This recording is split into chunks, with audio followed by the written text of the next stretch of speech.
EU foreign and defense ministers are expected to approve a mission to destroy the boats used by people smugglers operating in war-torn Libya.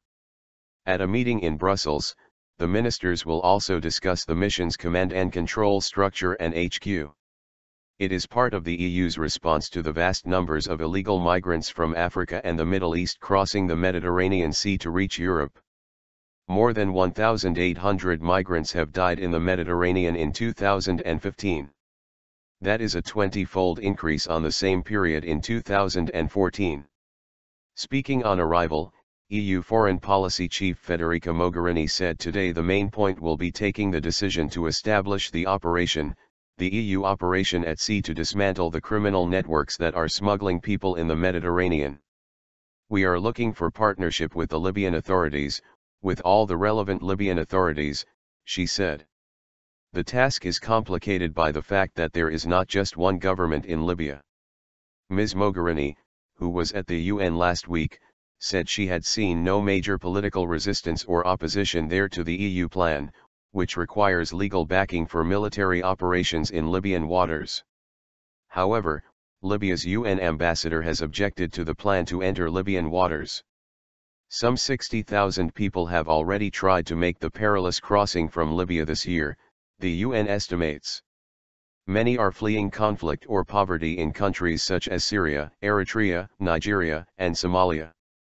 The EU ministers are expected to fine-tune the 28-member bloc's search and destroy operations. The aim is to disrupt the business model that makes people smuggling across the Mediterranean such a lucrative trade. But it could mean operating in areas controlled by a potentially hostile Islamist militia.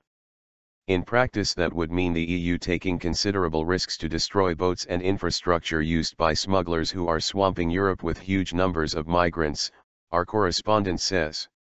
A UK government spokesperson said the UK was considering how best to support the proposals, but added the UK has no plans to send combat troops to Libya. Ms. Mogherini said last week the mission would not involve boots on the ground in Libya. The EU's anti-piracy naval mission off the Somali coast, Operation Atalanta, is regarded as a model for the new Mediterranean mission. And in 2012 EU forces raided pirate bases on land. Italy has proposed that the Mediterranean mission should be led from Rome by ADM Enrico Credendino, who ran the EU's anti-piracy mission off Somalia. A UN mandate that allows EU operations on Libya's coast would require a Chapter 7 UN resolution, and Secretary-General Ban Ki-moon has already cautioned against a military solution. Rights groups, including Amnesty International, are also warning that military action could leave migrants trapped in Libya in desperate conditions. Italian Foreign Minister Paolo Gentiloni said at the weekend that it was important to have Libyan backing for the operation, particularly the internationally recognized parliament in Tobruk.